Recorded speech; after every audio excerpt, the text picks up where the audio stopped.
The moment her glass slipped from her hand, it was like the whole room took a breath for me. You ever felt the air go quiet real sudden? Not from silence, but from impact. That kind of silence don't come easy. It don't come often. It shows up when truth walks in dressed differently than folks expect it. And baby, that night, I was the truth. Wrapped in slate wool, belt tied just so, heels clicking on marble that used to catch my tears. But I'm getting ahead of myself. Let me walk you back to the moment before the drop, when her lips curled and her voice rose all syrupy wrong, just loud enough to coat the room in fake sweetness. Well, well, well, she said, flagging her hand like I was a waiter instead of a guest. Ora Mae, I didn't know Goodwill had a Gala line now. That was the first shot. Champagne laughter followed, fizzy and tight from the crowd around her. Word had it, half of them came just to see her wear that metallic rose dress. But ain't nobody told them pride stains quicker than wine. I adjusted my clutch, stepped further into the room, and offered the kind of smile reserved for funerals and fake reunions. She didn't see grace. She saw weakness. That's where she messed up. The string quartet played something soft and forgettable in the background while I crossed that ballroom, my heels catching the rhythm. Everything around me glowed. Linen table skirts, uplighting against imported curtains, faces powdered into place. But inside, I was heat pressed tight and steady. That thrift store dress cost me $7.25 and a crack in my spirit when I brought it home. But I picked it because it looked like something my mama once wore to church, when she didn't have nothing but lies and lipstick to pretend with. You ever wear survival-like sequins? It don't always glitter, but Lord knows, it reflects everything. I passed by a couple ladies I halfway remembered from somebody's bridal shower back in the day. They whispered into their wine, giving me that practiced look. The one that says admiration and pity drank too many mimosas and started bumping into each other. Still, I kept walking, chin high, like that dress came with a lineage instead of a clearance tag. I made it to the edge of the room, next to the fanciest shrimp cocktail I've ever seen, and stood there like I belonged. Let me pause right here, baby, and ask you a question.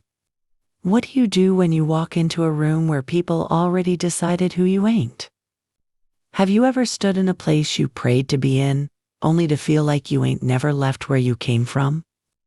If you've been there, I want you to tell me in the comments, because I promise, I see you.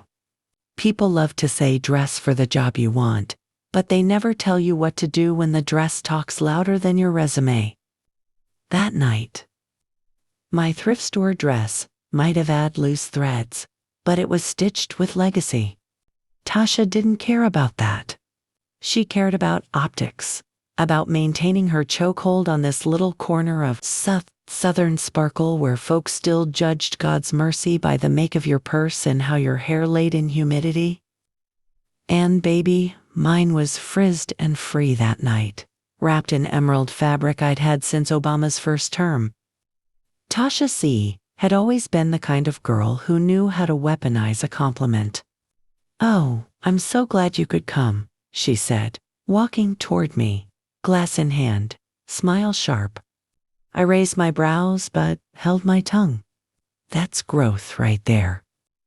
She leaned in, the scent of bergamot oil and disdain heavy between us. "We got a photographer coming later. Make sure you find some good lighting."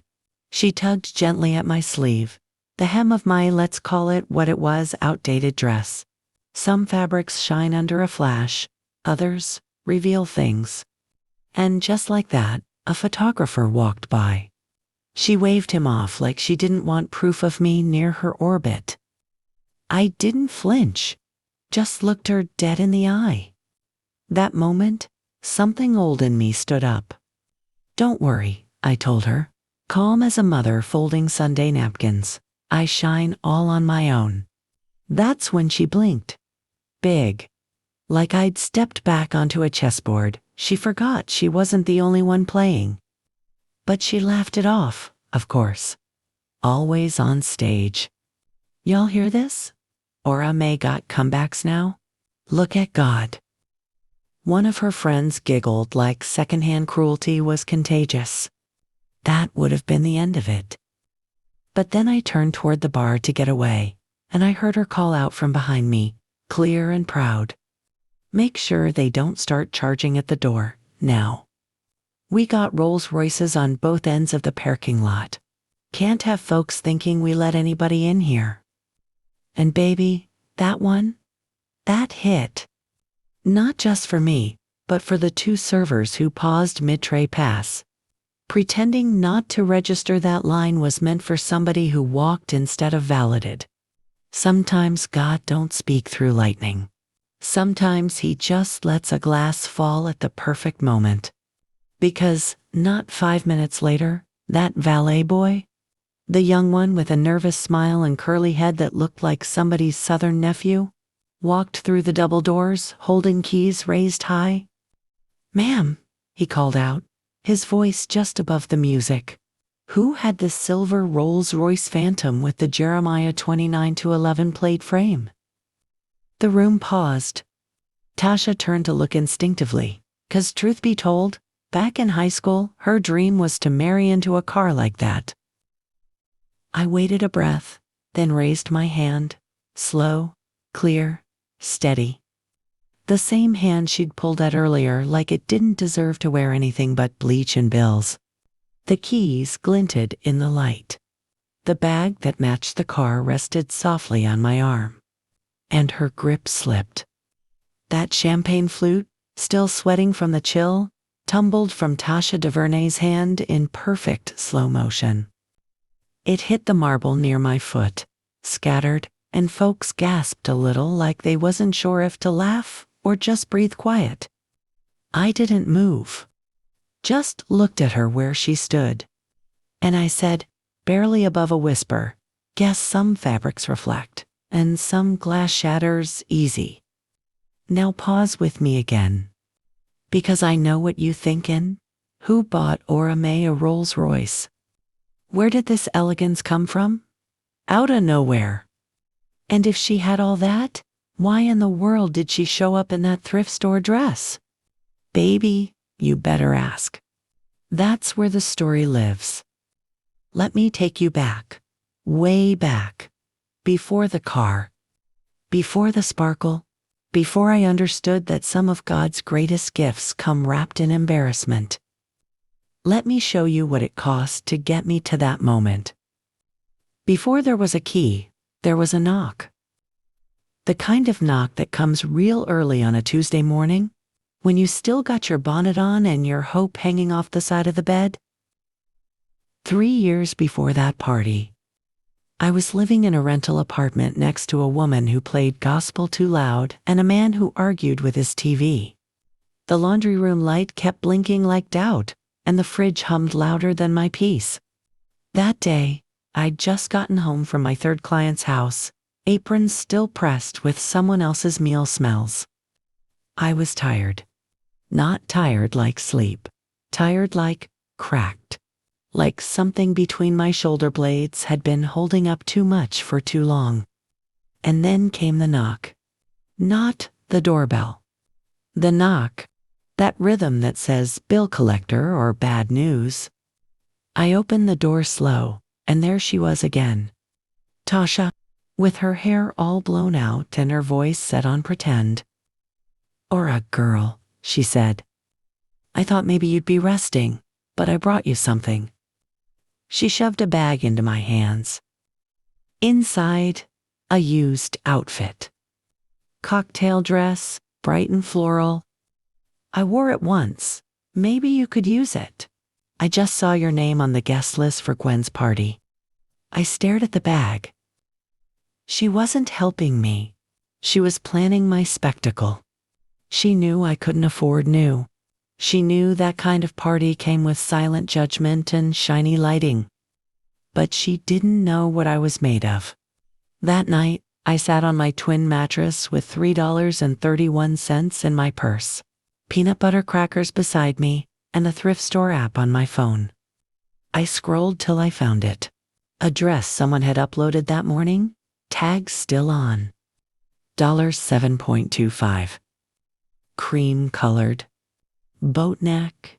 Long sleeves. Almost like the one my mama got married in when her ring didn't fit, but her prayers did. I hipped by. And when it came 2 days later, smelling like lavender in somebody else's closet, I lifted it up and whispered, "We've gone walk through fire together, you and me."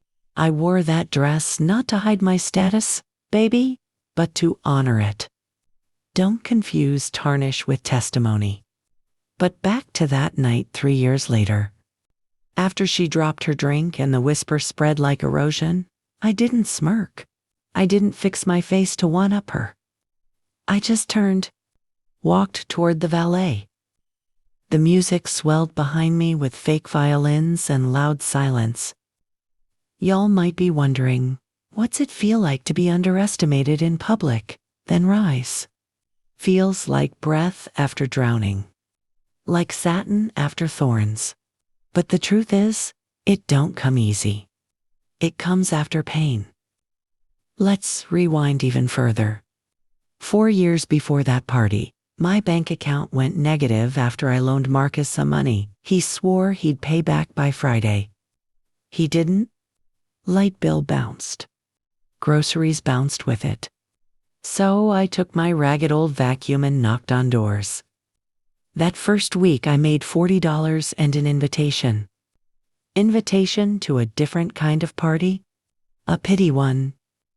Held in the kitchen of a woman who'd once told me I had that fine kind of ordinary about me. She served wine in plastic cups and told all the other wives about the woman down the block that still cleaned houses. Like she didn't have better options. As if I chose Lysol over law school. But what she ain't know, what none of them knew, was that I was building something. You still with me? Then lean in. The rolls didn't come from revenge. It came from rental vans, late nights, joints aching, and clients who paid me in IOUs and expired cereal boxers. It came from something deeper than that cream-colored hem. It came from honoring myself in silence long enough to let grace do the talking. And baby, trust me, it did. That old vacuum cleaner? It had a hard wheel and a loud mouth.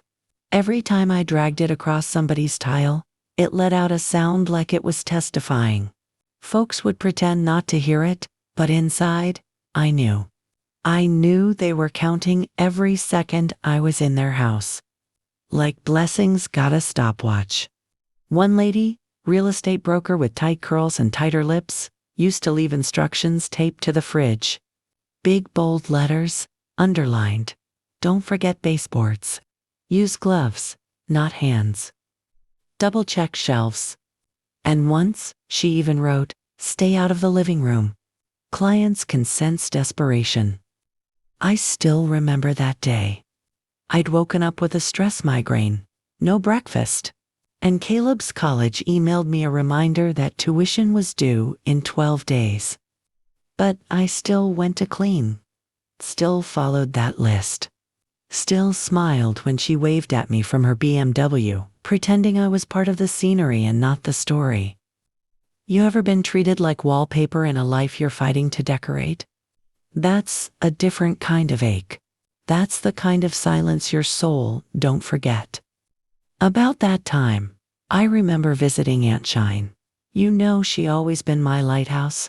That woman got enough wisdom tucked under her wig to fill an entire library of psalms. I was leaning on her porch railing, sipping the sweet tea she insisted had healing properties. And I said, "I don't know how much longer I can do this, Auntie. I'm so close to giving up, it feel like breathing backwards." She didn't flinch, didn't rush me, just rocked in that creaky swing like she was keeping time with my storm. Then she said this, "Baby, you ain't close to giving up. You close to turning into who you supposed to be. Hurt, feel like quitting, but really, it's labor. I cried into that cup, tears saltier than the rim. And that night, I wrote something on a napkin that would change my life. Ora's Angels Cleaning Service. One room at a time, one chance at a dream. I stuck that napkin to the fridge with a busted magnet from a plumber's office. And every morning after that, I saw it before I saw the bills. It wasn't a company yet, just a declaration. But God must have seen it too. Because the next week, Tayshawn from church, that usher with 5 kids and a broke-down back porch, stopped me after Bible study. "Sister Ora," he said, "you still cleaning?" I nodded. He smiled like he held a secret. "Good. My sister-in-law just opened a daycare on Eastview. She looking for someone reliable." That's how it starts sometimes. Not with a loan. Not with applause. Just a door opened by someone who still believe in your worth. The daycare job paid in 2 envelopes. One cash, one with a note that said, "You make this place smell like peace." That note lived in my wallet for a whole year. Now around this time, Marcus, my boy trying too hard to be a man too fast, stopped calling as much. He'd grown embarrassed by my hustle. Thought real wealth came on direct deposit. He told folks I was semi-retired. Like folding towels don't build empires. But Anya saw it. My grandbaby was about 10 then. She'd sit in the kitchen doing homework while I washed uniforms in the sink. One day, I sighed too hard, thinking she wasn't paying attention. And she looked up and said, "Grandma, I think we rich already." I blinked. "What makes you say that, baby?" She shrugged, scratching math problems on the back of a phone bill envelope. "'Cause rich people don't get to laugh like us." Let me tell you something. That child said more in one sentence than half the self-help books in Barnes & Noble. So I kept going. Week after week, house to house, smile fixed, hands cracked. I used to roll my little vacuum to jobs on borrowed strength, and sometimes on borrowed Ubers. Funny how folks hush their tone when they see your shoes worn through at the soles. I used to wear heels too once. Back when I thought respect came from how your arch looked, not what story your feet had walked. That winter, I finally made enough to buy a used van. Gray, chipped door, heater that only blew on one side. I named her Mercy. 'Cause that's what it took to crank her most mornings. Put up crooked stickers on the side. Or as Angels Cleaning Co., half folks couldn't read it right 'cause the letters kept peeling. But the phone number worked, and calls started coming. Now, let me bring you back to her for a second. Tasha, you ain't seen her since the gala yet, because she wasn't part of this grind?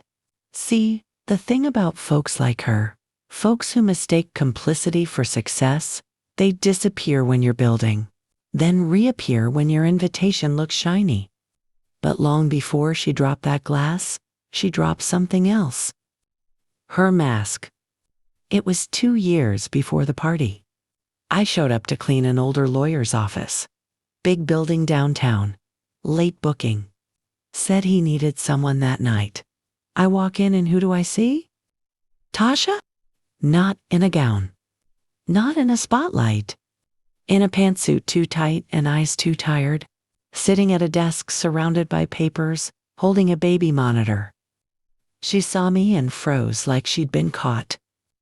"Oh wow," she said too fast. "Didn't know it was you taking the call? This is my uncle's firm." Lies. Thin ones. But I didn't call her on it. Just said, "You want baseboards too?" Like nothing broke between us. But I'll never forget the way her gaze dropped. Like her pride was trying to remember how to spell apology. Thing is, I wasn't angry right then. I was focused. Because baby, let me tell you, my company was growing. I'd built a team. 3 women, all single mamas. 1, fresh out the halfway house. 1, trying to send her kid to art school. One, Aunt Chime's goddaughter who cleaned like vengeance. We learned each other's rhythms, rotated shifts, bought matching shirts and gloves with our initials, stitched in crooked but proud. No crumbs left behind. That was our motto. And over time, crumbs turned to cash. Cash turned to confidence. Confidence became contracts. I signed my first big service deal with a local bank that March. Cleaned after hours so well, they asked who trained me, thinking it was some tech firm. I smiled and said, "My grandma and poverty." You know you're doing something right when success start knocking before sunrise? But it wasn't just about the money. It was about how I felt when I walked in a room. Even still broke. Even still catching the bus some days. Even when Marcus Stu ain't introduced me to his new girlfriend because he didn't want to explain my hustle. I felt held. Held by grace. That second year, I took all my savings and bought a suit. Tailored, navy blue, wide lapel.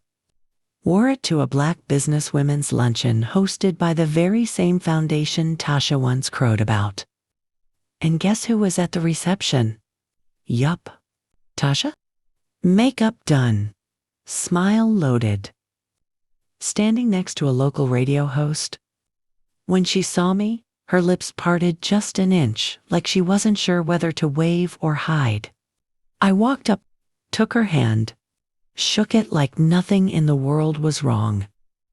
"You look lovely," I said, meeting her eyes. She stammered something about being busy, then introduced me as her old friend from community socials. Community socials. If that ain't the fancy way of saying, from the before times, I don't know what is. After a moment, she leaned in, lowering her voice. "How'd you get invited here?" I looked her square. "I sent the invoice. Ora's Angels is the official cleaning sponsor for tonight." Her lips twitched. Right then, I saw her pride tilt. Not fall, not yet. Just tilt. Somewhere between disbelief and recognition. I knew she'd remember that thrift store dress the minute I stepped through that ballroom door the following year. But I hoped, I prayed, she'd respect what came after it too. Let me fast forward to 1 week before that party. I was working out final details for a new client near Ridgeview. Beautiful home, white columns, big driveway. They wanted to impress their in-laws, asked for everything fresh scrubbed. I scrubbed till my fingers ached with the ghost of old bleach. As I packed up the van, the homeowner's daughter came outside, maybe 12 years old. She handed me a juice bottle and said, "Shy, Mama says you own the cleaning company." I nodded. She smiled. "I want to own something too one day." I looked at that little girl, braids with rainbow beads, eyes too wide to be safe in this world, and said, "Don't ever let somebody confuse your labor with their convenience." She blinked but nodded solemn. "Because that's what it means to build legacy, baby. You remind the next one she ain't meant to stay invisible." Now, when that gala invitation came, for the very party where Tasha dropped her drink, I almost didn't go. The invite sat on my table for 3 days, right next to a half-open envelope with Caleb's latest online class bill. You'd think I would have just tossed it. But something in me stirred. Something old and sore. Something that used to flinch. So I slipped on that thrift store dress. Not the cream one. A new one. Navy blue. Tag still read $13 on the inside. I ironed it crisp. Tied my curls up high. Slipped on the same earrings my mama wore when she testified in church for the last time. And I showed up. Not to prove her wrong, but to confirm me right. And when that valet called out, asking whose Rolls Royce was out front, I didn't hesitate. I raised my hand. Every eye followed. The woman who wore basement bleach now walked with thunder. And when she turned, her hands arranged delicate from years of carrying nothing but weight. The glass she held cracked where her old assumptions used to live. That's why she dropped it. Not just from surprise, but from recognition. It wasn't the dress, baby. It was the glow that didn't need design. You ever had a pair of shoes so worn out they start telling your future? I had this one pair, black flats I bought at Payless, before they closed for good. The left one tilted just slightly inward, and every time I wore it, my knee would throb by sundown. It didn't matter the weather, rain, wind, or sun blessin' the block. That tilt stayed, like the shoe knew I was going the wrong way, but couldn't say it out loud. Truth is, them shoes carried me through one of the hardest chapters of my life, and baby, they was squeaking the whole time, like the Lord left me background singers. It was 5 years before the party, back when having 4 cleaning gigs in 1 week felt like a miracle with edge. I'd just moved into that crumbling duplex on Langston Street.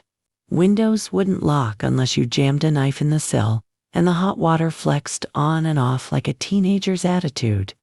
Roof had a sound, a cross between raccoon feet and regret. But the rent was late enough that nobody asked questions. Marcus had stopped stopping by. Said he felt cooped up when he visited.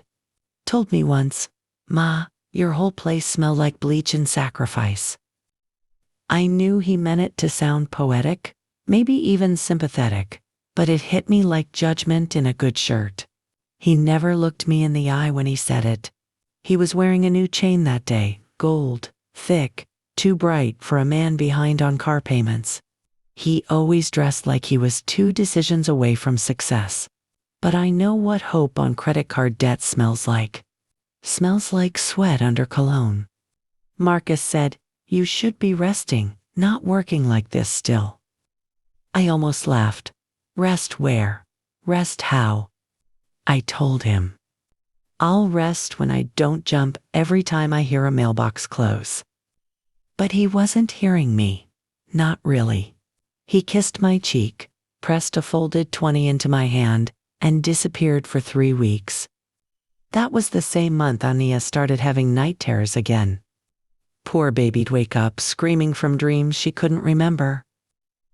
Sometimes I'd find her sitting on the edge of the bed, sweat on her forehead, whispering, "Is the old lady gone?" I didn't know if it was just dreams or memories from Joylene's last boyfriend, the one who always smelled like hard liquor and sugar-free gum. But I never asked. I didn't want to make the shadows real. All I knew was that Ania started flinching when people knocked on doors. So I hung a dollar store nightlight in her corner, bought in cash and hope. It flickered, but it stayed. When backstory shows up in your house shaped like fear, you don't send it packing. You find light to make it smaller. That spring, my 3rd cleaning job came from a woman who owned 3 rental properties and read self-help books without applying the characters. Her house was filled with quotes stenciled on the wall. Gratitude is the attitude. Messy bed, messy head. But her energy was mean. She'd ask things like, "Do you use gloves? And you do know vinegar cleans better?" I'd nod, smile. But inside I was taking notes. About customers, about managing expectations, about how people will disrespect you gently with compliments that cut. "Your cleaning feels brave," she'd say. I never knew what that meant. Till one day I mopped her bathroom with lavender dawn just to be petty. Now, around this time, my phone buzzed one night while I was folding hand towels. Number I ain't recognize. I usually don't answer unknowns. Too many debt collectors taught me early. But something told me, pick this one up. "Hello?" The voice on the other end answered, "Ora Mae. You remember I froze, let the silence stretch long enough to hang someone. Of course I remembered her. Like a paper cut in winter, Small but stings longer than it should. She continued, like we'd just spoken at church. Well, I'm planning a ladies' brunch. Kind of a reunion vibe. Reaching out to some of the old crew. I know we haven't talked in a minute, but it'd mean a lot if you came. Now, I hope you're catching this. I hope your spirit tingles with the kind of side-eye this moment deserves. Tasha ain't called me in years. Not a birthday card, not a housework text, but the moment Legacy starts peeking through my smeared kitchen window, her voice suddenly show up like she invented the idea of forgiveness. I said, let me think about it. She replied, we got a dress code, just a heads up, elegance only. You know we love a theme. Chilly. Elegance only. That's when I knew. It wasn't an invitation. It was bait. See, some people don't want to reconnect. They want receipts for when you still look like struggle. They love you frozen in their picture of you. The moment you start moving, they panic. I didn't go. Didn't even reply. But I circled the date on my wall calendar with a red pen, called it Reminder. That was the day I doubled my savings goal. The day I added another line to that napkin pinned on my fridge. One day they'll ask who cleaned their house, and I'll hand them a contract. I still carry that napkin in my journal. Folded once, sacred. Let me tell you about Jolene next. My middle girl? You know, the one across town working double shifts at the nursing home? Got a laugh that could wake the dead and a temper that could clear a room? She came by one Thursday with a sack of oranges and a tired gait. Ma, she said, you still cleaning them rich people's toilets? I smiled, only until I buy mine in marble. She kissed my cheek, grumbling. Jolene always had her own version of care. Overprotective, overcooked, but she's why I didn't quit. She looked around the house, stared at my mismatched chairs, then whispered, Ma, you think you'd let me quit the nursing job? Come work with you instead. Them words hit different. Hit like equity. I felt seen, validated. I almost hugged her too hard. Course, I said. We just won a new contract at the city offices. Could use extra hands? That's how she became angel number 2. Fast forward another month, and I'm sitting in a workshop for small business owners. Hot auditorium, folding chairs, somebody up front in too much cologne token about LLCs. I didn't understand half of what he said, but I copied every single word down like they were scripture. There, I met a woman named Miss Sela, 65, sharp tongue, owned a landscaping company. She smelled like she'd survived things nobody would ever admit. She looked at my notes, shook her head at my handwriting, and said, You gonna be somebody, baby? I can see it all under your eyes. I told her I didn't have a logo yet. She said, Your name is the logo. Live like it. You ever meet somebody who talks like she already saw the end of your movie? That's what she gave me. Certainty with no receipt. I clung to that like oxygen. Meanwhile, Marcus kept drifting. His calls came shorter. His visits not at all. One night he left a voicemail. Ma, I love you, for real, but I can't explain to people what you do without it sounding like charity. I pressed delete, not in anger, in protection, because I was tired of receiving pity from people who slept on my floor when electric went out. But Grace loves symmetry, because the very next week, my 5th client sent me a thank you basket. Inside it was a bubbled envelope with a key. Small warehouse, 2 rooms, lease paid for 6 months in advance. She wrote in curly handwriting, a gift for someone who made my house feel holy again. That was the first time I had a space with my name on it outside my body. A place where Ora's angels could hang 'em up without hiding their identity. We painted one wall teal. The other, we left bare. Jolene said we'd fill it with frames someday. I told her, someday was coming faster than rumors thought. Let me pause and ask you a question again. Have you ever had someone doubt you so bad it started sounding like firewood? Like something you could burn for warmth? Drop a comment or a word if you've been there. Because somebody needs to know they're not crazy for remembering every little insult. Sometimes pain takes attendance. Let's head back to Tasha. 1 year before the party she threw, she had a fundraiser for some scholarship program. Photos splashed across social media, her in silver. Big curls. One hand clutched around a wine glass. The caption was building legacies one gala at a time. You know what legacy looks like. Scrubbing floors while your hands bleed in your credit? Perfect. You know what it don't always look like? Sequins and speeches. We're gonna come back to her, I promise.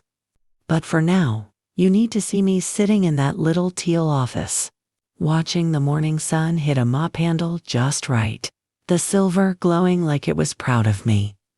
That glow. It matched the look in my grandbaby's eyes the next time she saw my name printed on a clipboard. I ain't never prayed so hard over a copy machine. First time I saw it jam, I felt like crying. Not from the paper, but from what that one-page invoice represented. Our first business check. Handwritten, $200, from a man who called me Miss Ora like he knew I was building something sacred. And there I was, in the back of that tiny office behind the laundromat, slamming buttons on a borrowed Xerox, trying to make 5 clean copies without it eating every sheet. Jolene was sitting cross-legged on the floor, her laptop balancing on a milk crate, muttering about spreadsheets and tax forms. She YouTubed how to do I looked over and said, "Baby, remind me again why folks say owning something's glamorous." She smiled without looking up. 'Cause they never owned Noten and had to protect it. Phew. If I closed my eyes right now, I could still feel the roll of that paper crumbling, inch by inch. It wasn't just a receipt. It was a record that we was real. Not a hustle. Not some side gig between shifts and struggle. But a company. One with heartbeats and hands and a name. A name that was becoming known. But let me not lie. It wasn't all sunrise and invoices. Truth is, about 5 weeks later, I almost quit. It was raining so hard that day, the streets looked like the tide rolled through. Jolene was home with the flu. I had 2 clients cancel and one who decided, after I mopped every inch of her tile, that she wasn't feeling the vibe and refused to pay. I kept telling myself it'd pass. But when I got home, the lights were already flickering on their way out. Power bill hadn't cleared yet. And Ania was sitting on my couch reading by flashlight like it was normal. When I asked if she was all right, she just shrugged. "Mr. Franklin let me charge my tablet over at his garden shed," she said, like neighborly charity was a life skill. I stood in the middle of my living room, soaking wet, smelling like lemon, pine sol, and salt, and felt the hardest thing creeping up my spine. Not hunger, not fatigue.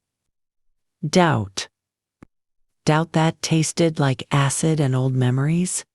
I took off my wet jacket, sat down on the edge of the couch, and whispered, "I can't do this, Lord. It's too much." That night, I didn't eat.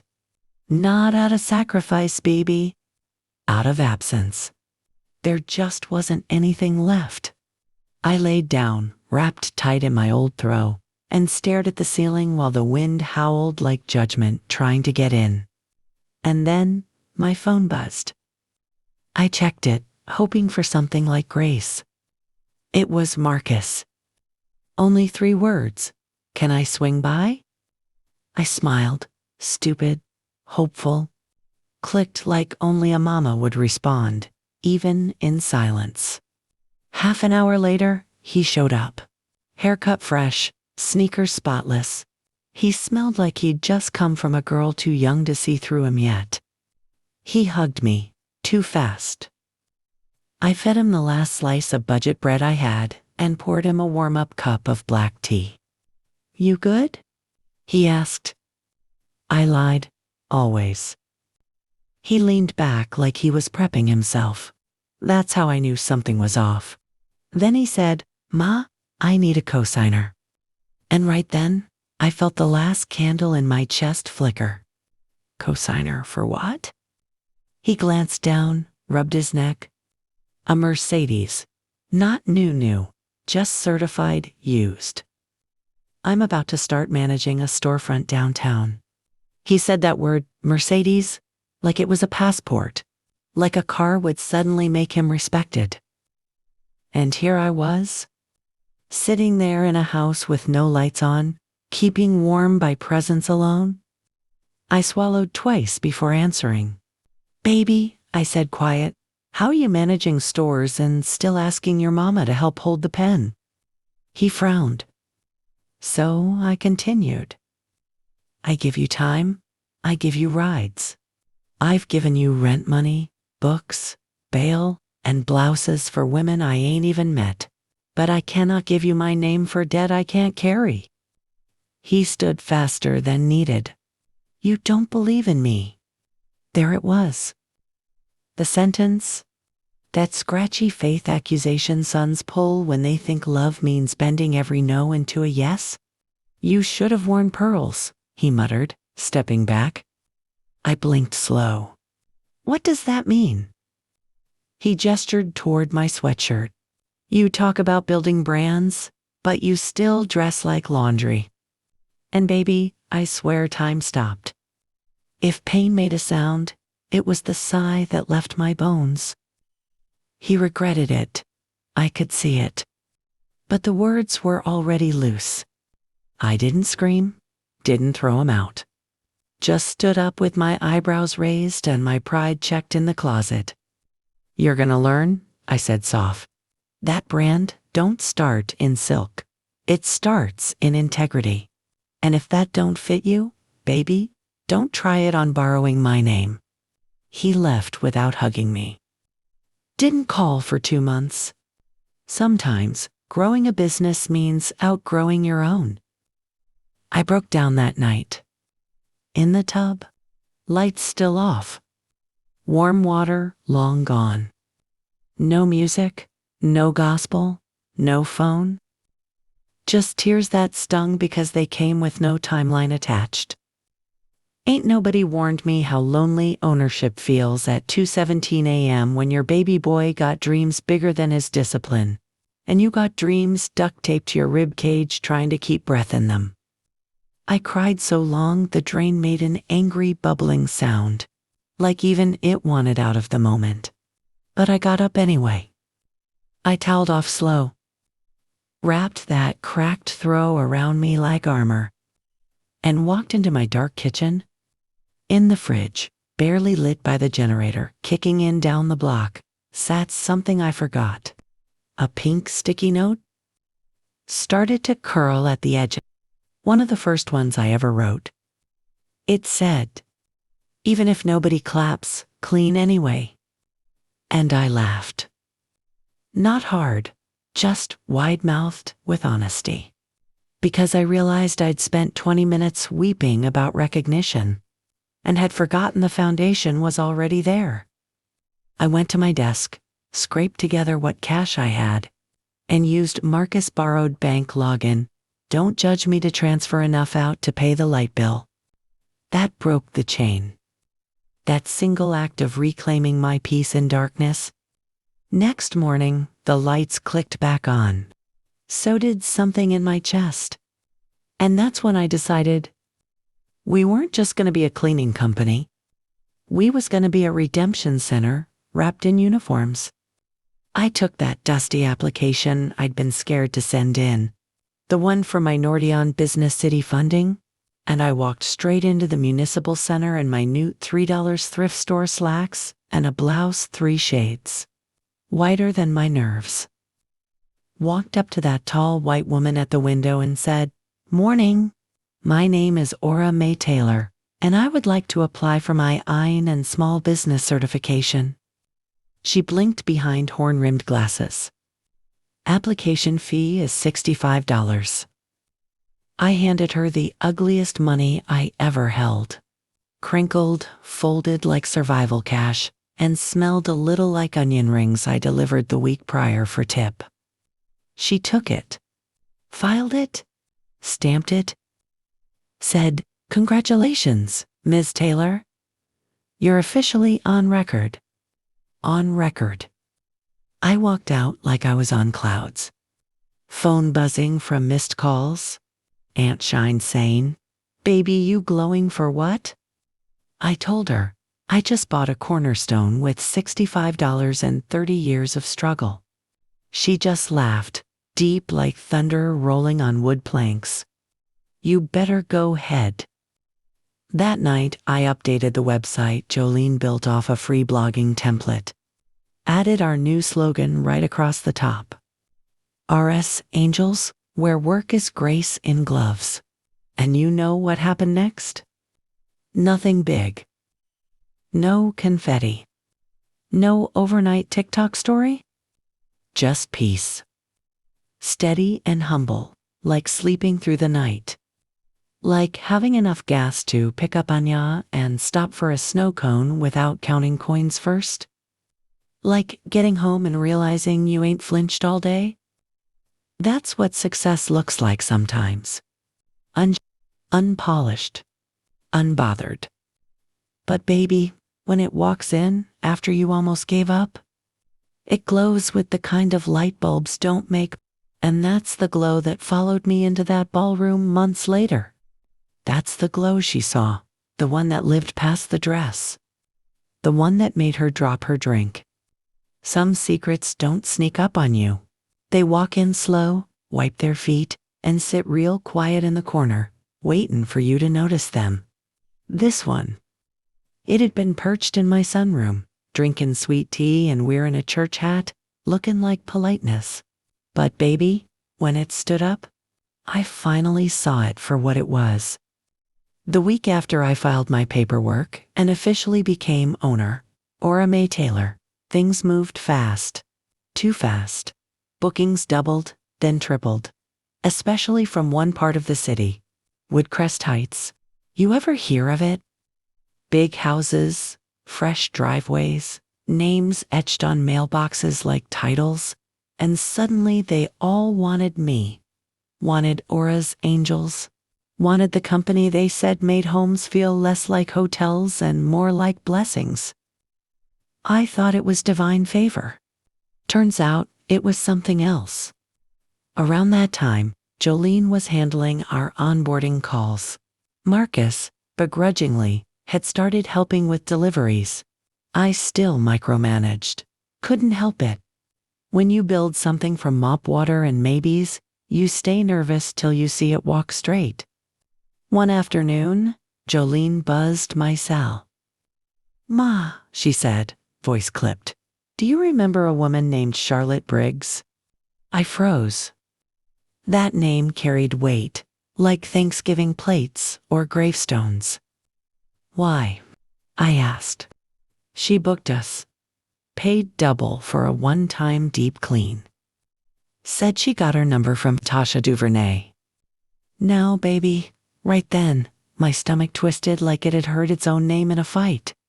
Tasha? Recommending me? That woman would rather compliment a roach. I said, "Did she sound jokey?" "No," Jolene replied. Sounded nervous. I didn't like that. I didn't like it at all.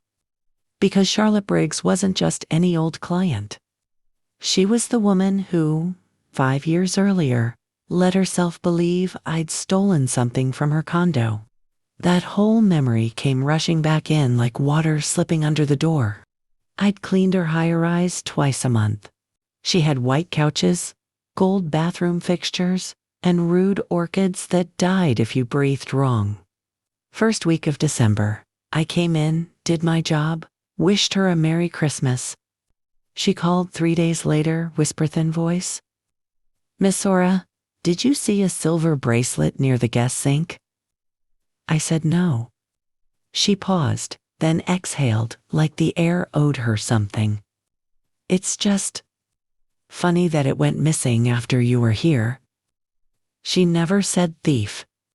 Didn't need to. Accusations don't need clarity. They need permission.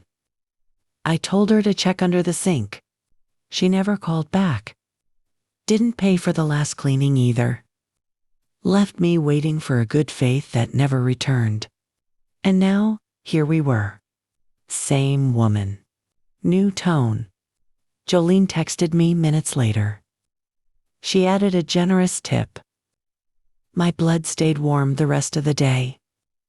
Because I knew what this was. Guilt, maybe. Retribution. Possibly.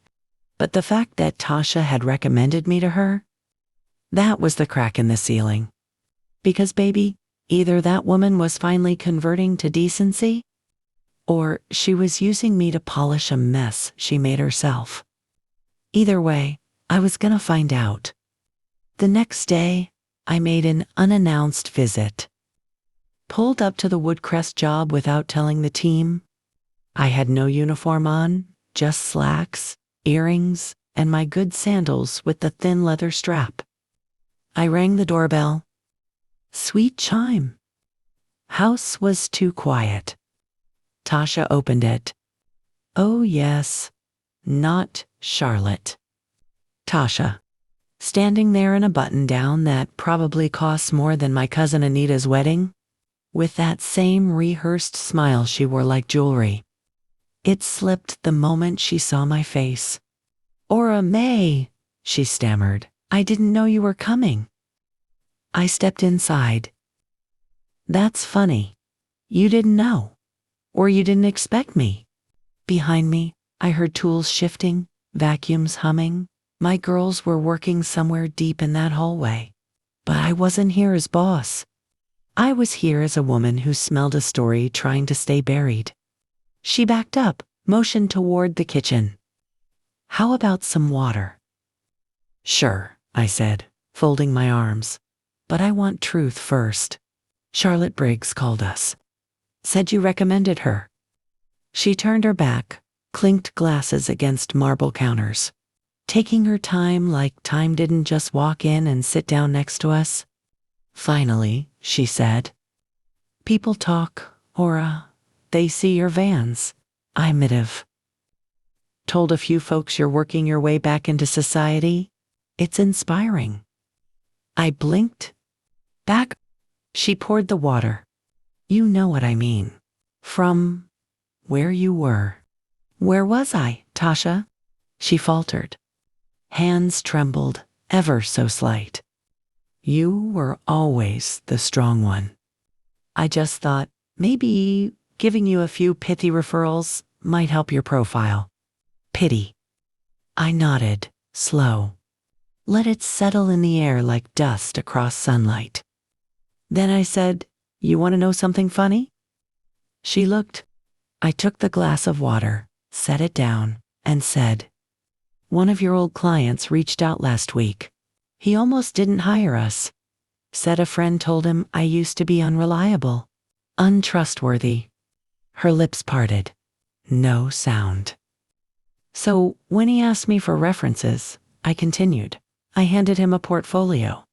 With training certificates, security clearances, camera footage logs, insurance licenses, and 6 years' worth of digital reviews. I stepped closer. Just enough for her to smell resolution. Because I don't correct stories with words, Tasha. I correct M with empire. She folded her arms tight. But her eyes, they were backing off. You still angry about the past? She said. No, I said. What you call the past? I call the receipts. Behind me, I heard Jolene call out from the hallway. Ma, Miss Briggs says thank you for bringing Ora's angels. Said we cleaned her regret right off her countertops.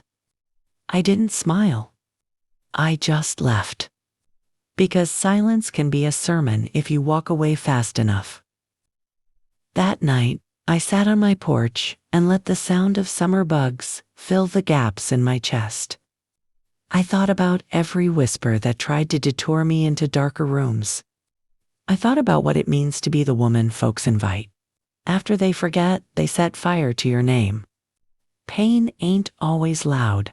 Sometimes it arrives looking like a business lead. But let me ask you something real. What would you have done? Would you have cussed her out? Would you have exposed her on camera for the whole church group chat? Or would you have done what I did and just made sure she watched the company she once clowned? Mop her own secrets with shine? Let me know below. I seriously want to understand how you would have responded, because grace is grown folk work. And most days, it's heavier than spite. And yet, baby, it holds.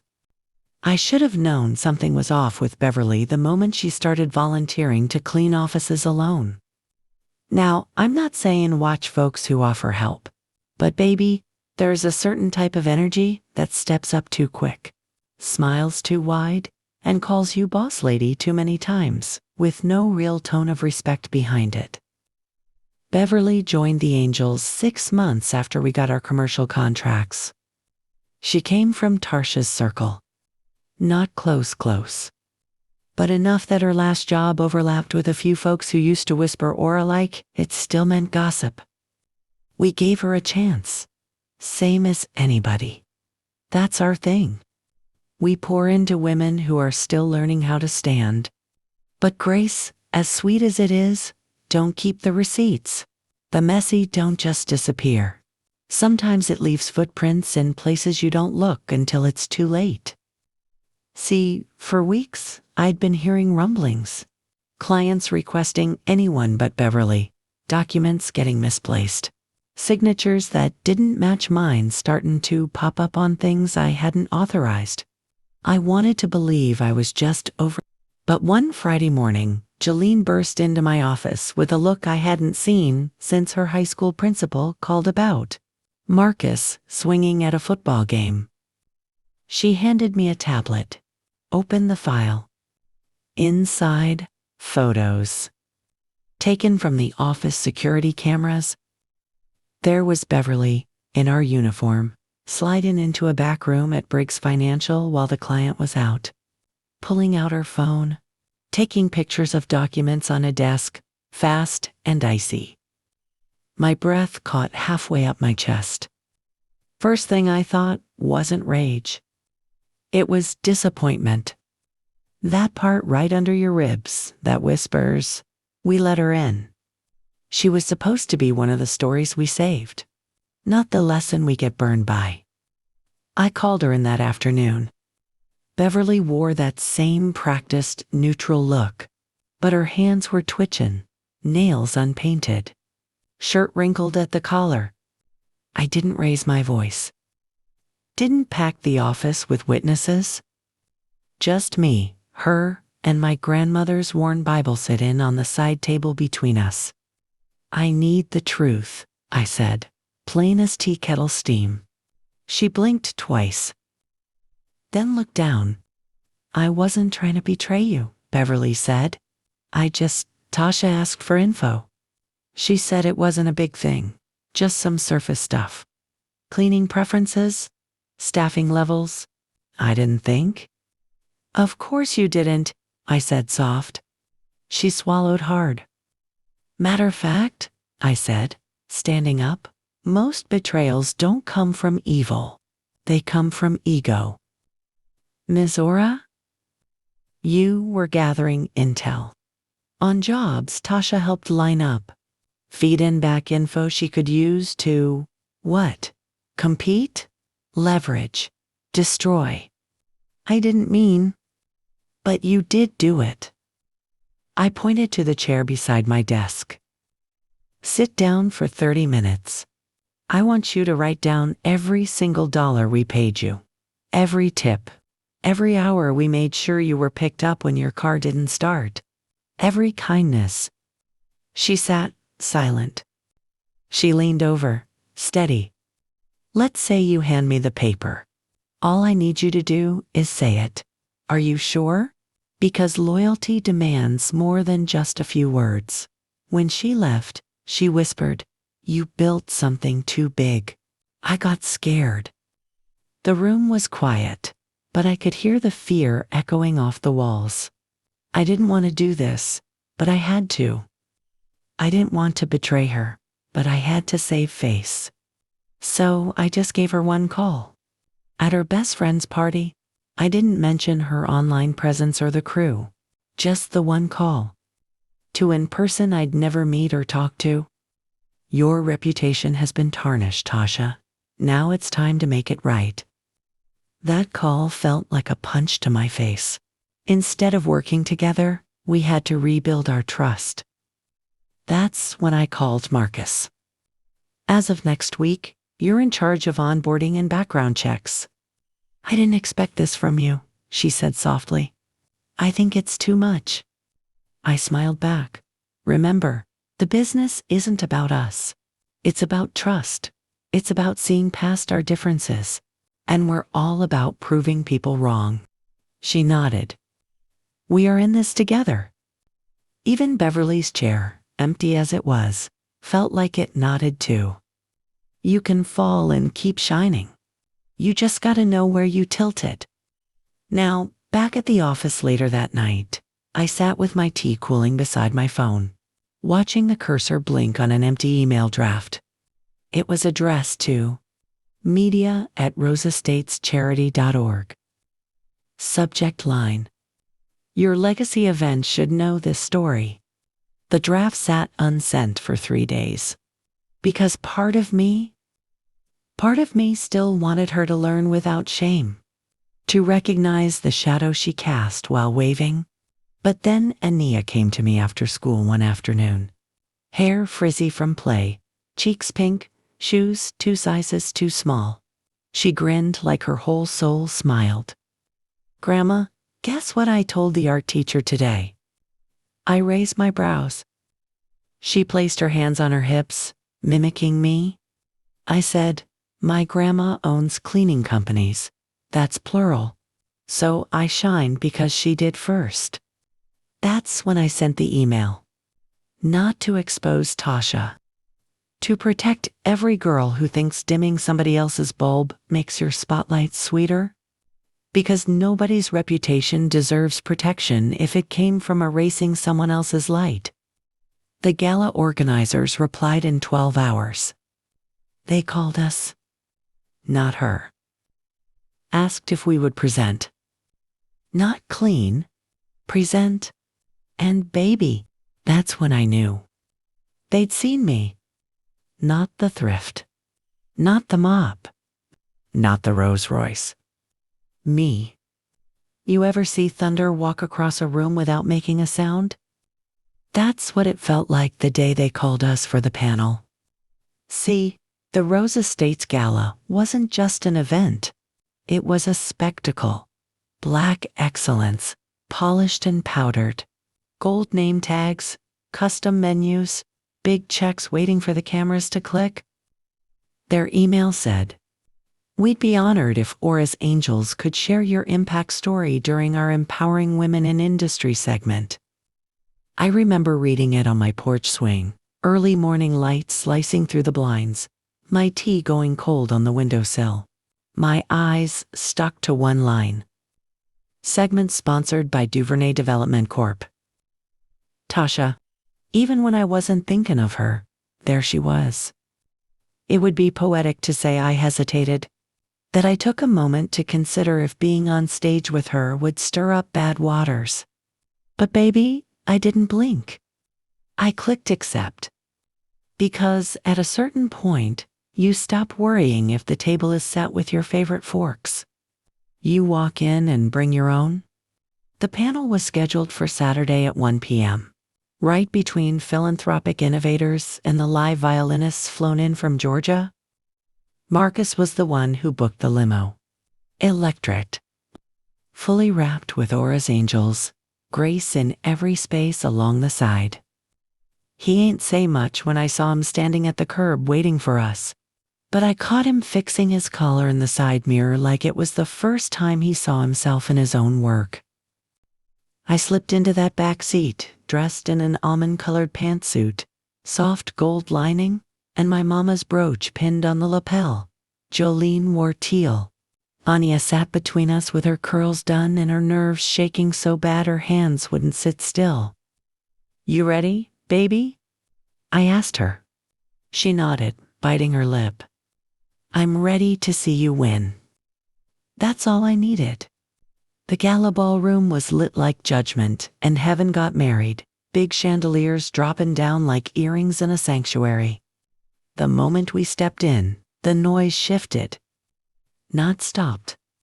Shifted. Eyes adjusted like they weren't ready for us to come in through the front door. Not like that. Not in shine. Tasha spotted us quick. She was positioned near the center stage, seating, silver gown, shoulders bare, smile practiced. But her throat moved. I saw it. That little swallow? The kind you do when your past shows up in heels? We were ushered to our holding table. Fancy cards. Sparkling cider. I barely touched anything. Too busy watching timelines collide. The moderator, young woman with tight curls and a voice like confidence, had been boiled and served hot, spoke into the mic. Next up, we spotlight one of the region's fastest growing women-owned businesses, Ora's Angels. As we stood, I caught one more look from Tasha, not mean, not forced. Almost scared? I walked up to that stage with Jolene on one side and Ania on the other. I took my seat. And then the moderator smiled wide. "Miss Ora Mae Taylor, we'd love to hear in your words. How did you get started?"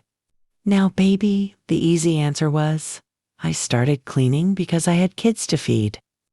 But that night, that answer wouldn't do. So I breathed in slow. And I said, I started scrubbing floors because I needed to remember who I was. Silence. People leaned forward. "It's real easy to forget," I said, "especially when life keeps you bent over. Bills, heartbreak, folks talking slick while you wiping their countertops, pretending you don't hear 'em." But I kept scrubbing 'cause every time I made something shine, I felt a little bit more like myself again. A murmur of mom rippled across the audience. I scanned their faces, then said, "And sometimes the same people who saw you bent down? Who smirked when your dress came from a bin marked 3 for $10?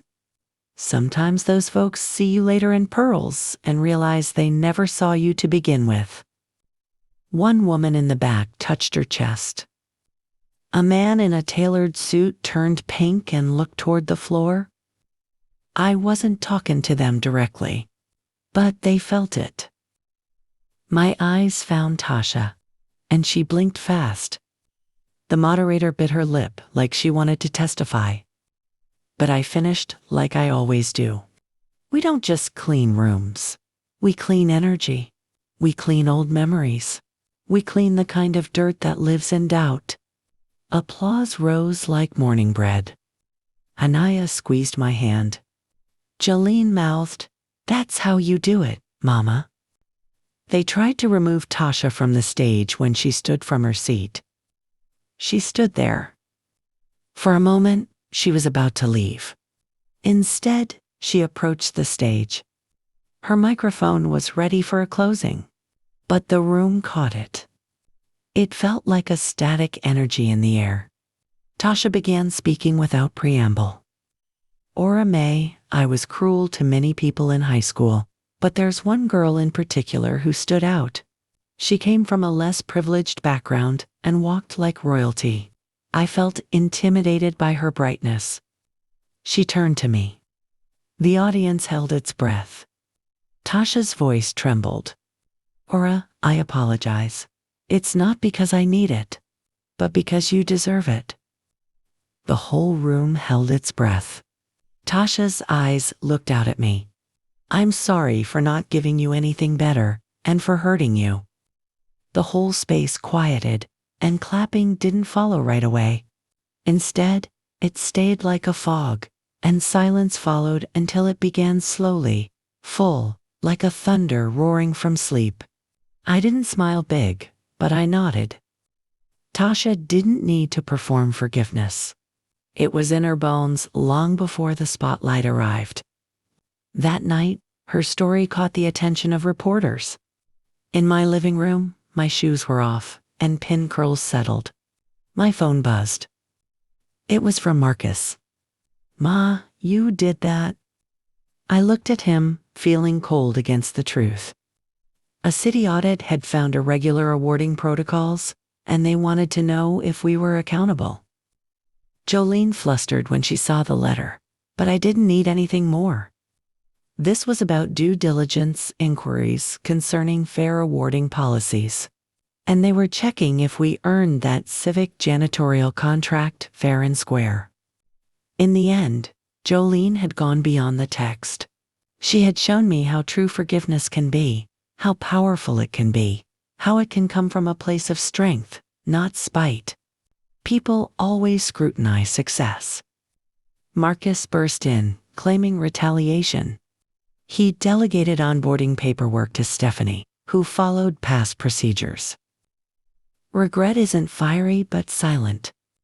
Marcus failed to verify vendor compliance. Jolene showed the blank page. Marcus admitted his mistake. 3 days of paperwork, conference calls, and rumors followed. I considered quitting but stayed for Anye. The city scheduled a review. Marcus took responsibility for the error, facing the panel with pride and pain. Even though he made a considerable progress, its cost was higher than expected. The city representative chatted in his chair. "We can have snacks in the lounge. Let's discuss for 30 minutes. They left together. Marcus was pacing, sweating. "I failed this," he admitted.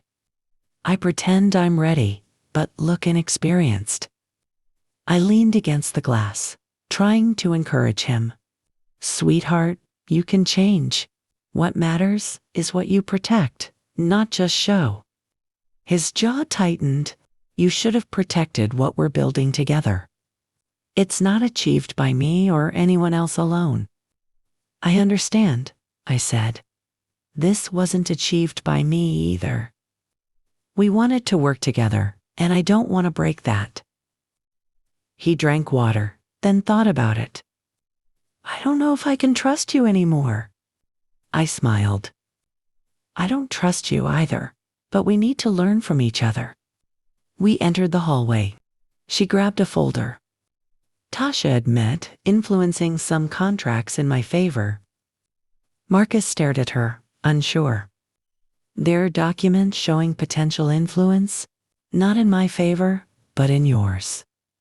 Tasha handed the folder to the cashier. Behind her, their eyes were grabbing every word. "There's a record of how I might have influenced some of your contracts." Marcus looked at me. "Wow, you did okay," he said, owning it up. "Don't hate me," she said softly. "I didn't want to hate you, but I understand the impact you made." They were quiet for a bit. Later, they went to the porch. Tasha came with lemon cake. "I didn't want to admit it, but I made a mess." "No, you're not guilty," I said. "For some, things aren't worth taking." They looked at her, smiling. Didn't offer him water? Didn't even call a manager. Just told him they didn't see the right fit. When he came home and told me, jaw clenched, pride cracked and leaking through his voice, I didn't say a word. I just went back the next day. In flats, pressed linen pants, no makeup. Same loan officer. He squinted when I walked in, like he was about to refer me to the used lot. Then I handed him the folder. 4 years of profit margins. 2 city contracts. Copy of an SBA feature article. My last quarter tax return. I didn't speak until he flipped every page. Then I said, "Real light. I'll take that phantom in silver. Paid in full. Title under Ora Mae Taylor Enterprises." He choked a little. Not dramatically. Just enough to remind himself what assumptions taste like when swallowed too fast. They delivered it the next morning. Not 'cause I needed the car, but because I was tired of apologizing for walking into rooms she had built, rooms other people lived in. That car became a symbol, not of wealth, but of arrival. I didn't drive it everywhere, only on days that required armor. And the day of her party, I drove it real slow. I circled the block once, not for drama, just so the light could catch the shine. Then I pulled up outside, coat wrapped over the same thrift store dress that started it all. The one with the tiny stitched hem I'd repaired with dental floss my second month in business. People think I wore that dress for a callback. They don't know I wore it 'cause that was the day my mama's spirit stirred, and I wanted her with me. That night, when the music faded and the whispers settled, when Tasha stood speechless and I stood whole, I didn't feel rich. I felt ready. A full year passed since then. A full calendar of growth. New contracts, new hires, newer dreams. Jolene's opening the first Angel's Treats Cafe down the road from our main office. Marcus runs logistics now, owns his mistakes better than he ever owned a quote from those early days. And Ania? That child got into North Carolina A&T with a full ride on her own your Shine mentorship essay. Wrote about me. Called it The Custodian of Glory. Lord, I wept so hard I shorted out my wireless keyboard. She don't know I quoted it during my keynote at the Women in Service Summit in Atlanta last month. The crowd hollered. They thought I made it up. I told them, y'all thank my granddaughter for teaching me God don't need your degree, just your grit. They gave her a standing ovation from 2 states away. One Wednesday afternoon, doorbell rings. I open it to find Tasha. No gown, no gloss. Just jeans, cardigan, eyes tired but still open. She hands me a small box.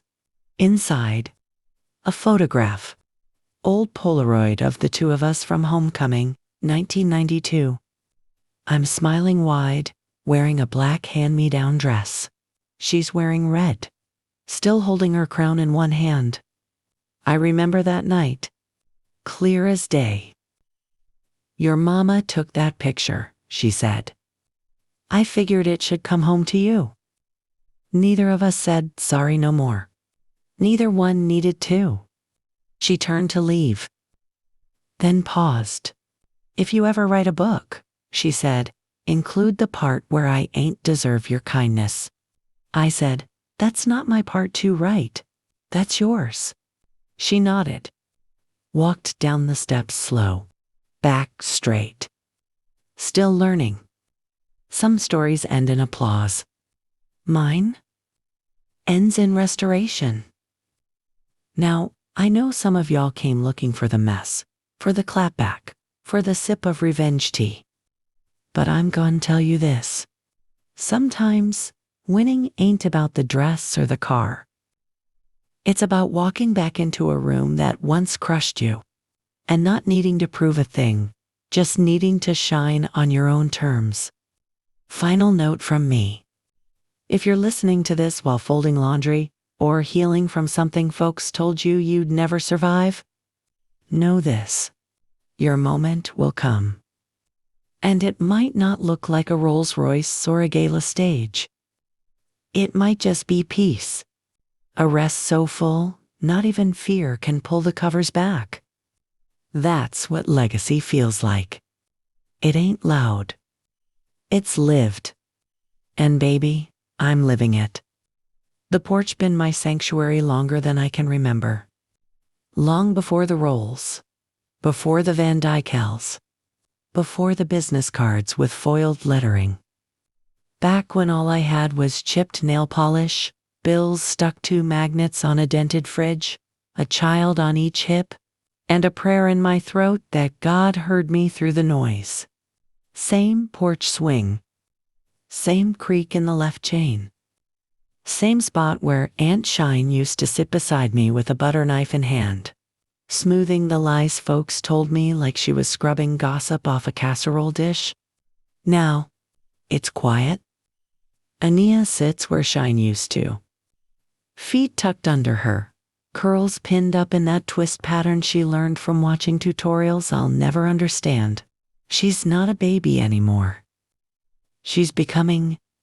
She got ambition in her teeth now, that steady bite. And every time she speaks, I hear parts of me that didn't even know I'd passed on. Strength I didn't preach, just survive through. Tonight, she asks without looking. Grandma, how did you know when you made it? I sip my tea. Let the sound of summer fill the gap. That far-off hum of someone cutting grass 2 blocks over. The clink of wind chimes we bought at a flea market when Marcus still had brasses. I smile slow. You don't ever really make it, baby. You just keep building until the foundation feels solid enough to dance on. She nods. Absorbs. Still, she's got another one brewing. What would you have done different? I don't answer right away. Because see, that's a question that tries to pull shame up from places I buried it gently. But I breathe. Think of that moment, years ago, when I stood outside that gala in a thrift store dress. Proud? Yes, but still scared. Weak in the knees from what I carried just to look like I belonged. And how I walked past the same woman who once made me feel smaller than the hem of my own skirt, and didn't need to say a word. I just lifted my chin. Let the silence speak for me. I would have believed I was worthy sooner, I say at last. Ania exhales like I said something holy. Maybe I did. Maybe porch sermons don't need pulpits. Just heartbeats. Just presence. She reaches for my hand. Grandma, she says, squeezing it. You think I could carry what you carried? I turn. Look her in the eye. And say slowly, you won't need to, baby. That's the point. We carry not to pass it on, but to put it down where the next one can walk lighter. Lighter don't mean weaker. It mean freer. She smiles, presses her cheek to my shoulder. Grasshoppers click in the distance. A wind eases through like memory finding a seat. I watch the sky fade purple. The kind of purple that looks like peace came early to the party. Then a text pings. Marcus again. A picture of his storefront, Ora West, logistics and storage on the sign. Underneath, he wrote one sentence. From your floor to my foundation. I reply with a heart. Not the word heart. This family don't need symbols. We need witness. Later that week, I bring out the old thrift store dress. Still stitched at the hem. Still cream-colored, slightly yellowed.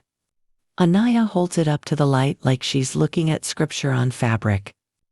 You wore this there? She asks again, half in awe. I say. And she holds it to her chest like it might tell her something I could never find enough words for. We frame it. Shadowbox. Hang it in the new downtown headquarters. Beside a plaque that reads, She didn't wear wealth. She wore victory and called it grace. Next to it, I place the broken stem of a champagne flute. Swept from the floor of another gala and kept on the sly. A reminder that even the most perfect hands drop what they can't hold forever. That's what I want folks to understand. Success ain't just money. It's that moment you finally breathe deeper. It's sharing your closet without flinching. It's wearing your name bold after years of others speaking it with pity. It's how you light a room without making anyone else look dimmer. Now listen, if you're still here listening, still rockin' with me, I want you to answer this. Have you ever been laughed at quietly? Mocked sideways? Called humble like it was bad? If so, baby, you're my people. Because if my story did anything, I pray it reminded you that you don't owe nobody your silence. You can walk in rooms all scarred up and stitched together and still be the most powerful one there. Don't matter if your dress was thrifted or tailored. If your car key says Toyota or Tesla, if your name's on the building or just the clipboard, you belong anyway. You hear me? You belong. Now I know this ain't the kind of storytelling most folks used to making viral. Ain't no murder mystery, ain't no twist you missed. Just a reminder that your shine don't need permission. Your peace don't need approval. And baby, your purpose been in motion since your first tear hit the pillow. So if you felt anything along the way, joy, rage, hope, recognition, don't slip out quiet. Say something. Drop a thought. Or just type legacy, 'cause that's what you just stepped into. And if it moved you, go ahead and hit subscribe. Pull up to this porch whenever life gets heavy. I'll leave the swing open for you.